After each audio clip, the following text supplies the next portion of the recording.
1508. Michelangelo was of rich descent but didn't like going to school. He liked to draw, but he also found sculpting interesting.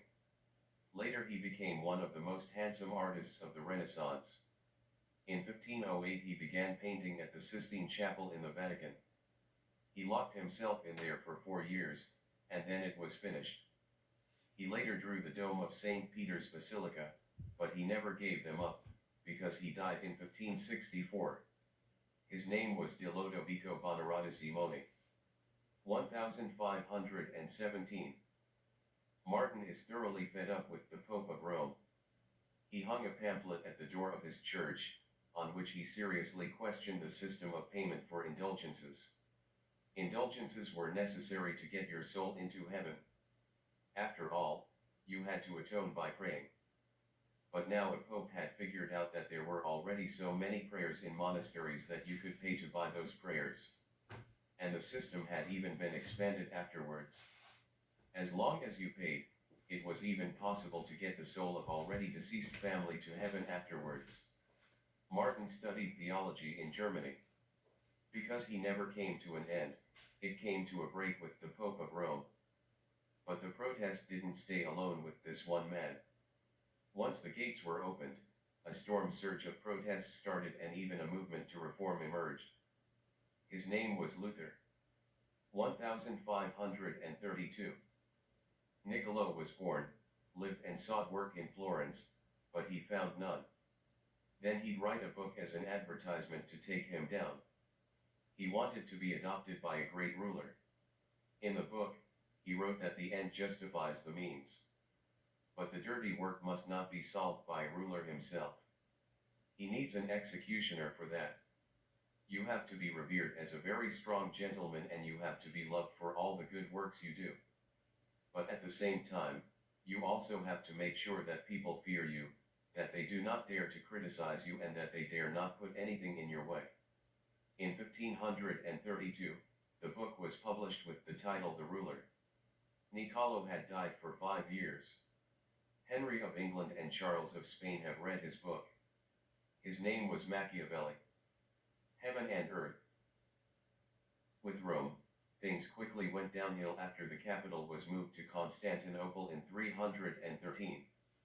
The reason for this move was the rise of Christianity in the east of the empire in particular.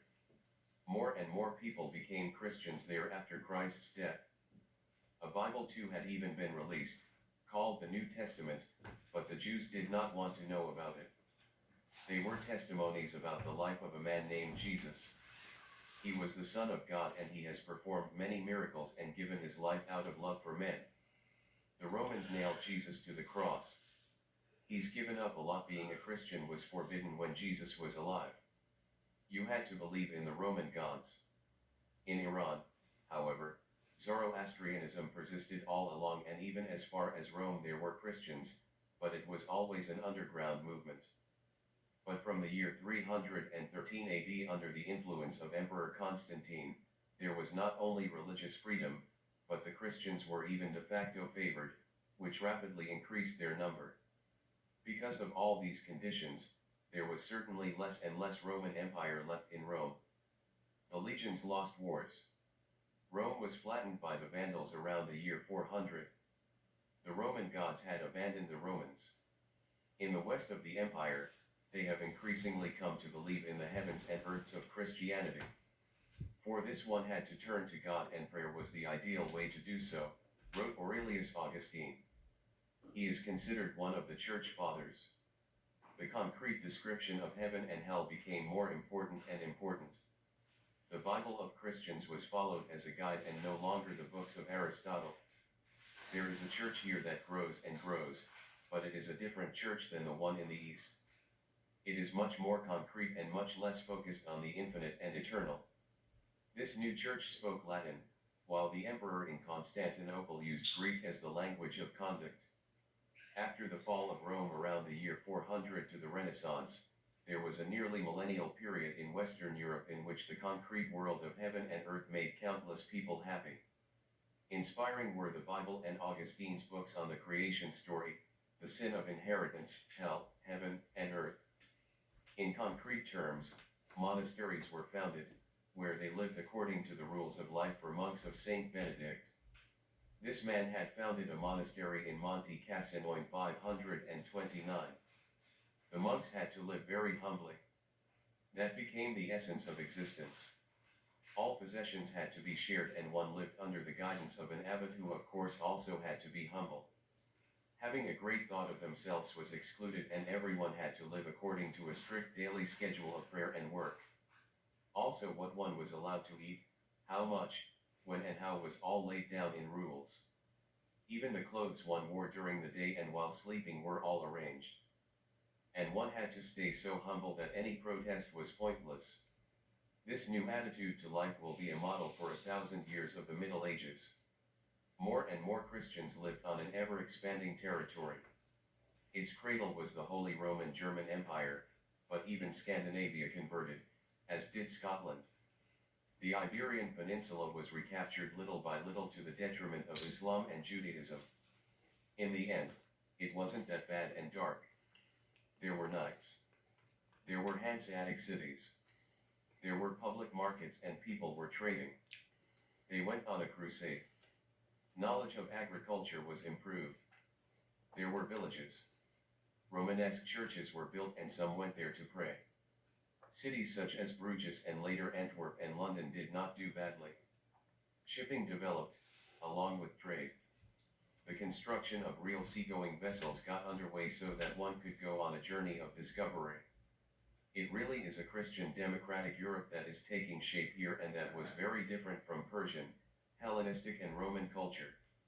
Unlike these other cultures where perfection and education are an end in themselves or where an elite is truly lord and master, equality of all people is more at the forefront of Christian democracy, thanks to the general obligation to obedience and a humble attitude to life and total intolerance towards people who think they know better. God watches over the fact that people love each other and the sun shines for everyone. You just have to behave.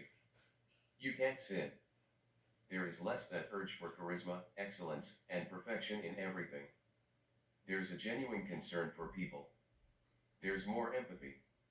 One is very practical and many techniques are improved. In fact, people lived happily. The Middle Ages may have been anything but dark. Culture may have been missing, but there was a real bond between all the people who were part of society. Industry, techniques, agriculture, and trade developed. People took care of each other. Everyone fulfilled their duty. There was mutual respect. People lived Christian according to the Bible. That became a folk nature. But Rome became a dilapidated village.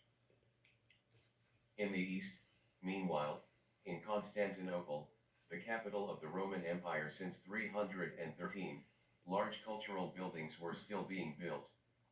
But there was also abuse of power. All the way to the east in Mecca, a new way to do good came about 622.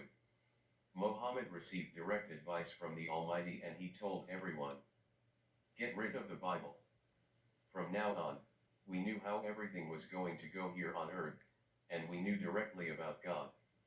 The Roman Empire in Constantinople became smaller and ultimately consisted only of a city itself. In 100 years, Muhammad's followers conquered almost all areas where Roman law had once existed. They also wanted to build a new capital city and chose a central location for it. That's how Baghdad was born and they built the House of Wisdom there. And once again, people lived in a wonderful world and a great Islamic culture was created. Only in the West have they stalled. The Iberian Peninsula was Islamic, but Italy and France there created a problem. There was a strong belief in the stories of the Bible. That had even spread to Germanic pagans. Heaven and earth that was taken there literally and so was hell. Those men didn't want to know about another version of the truth that the Bible didn't like.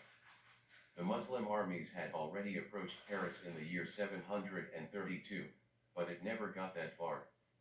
The king of the Franks defeated them far south of Paris, and after that the Muslims were only pushed back.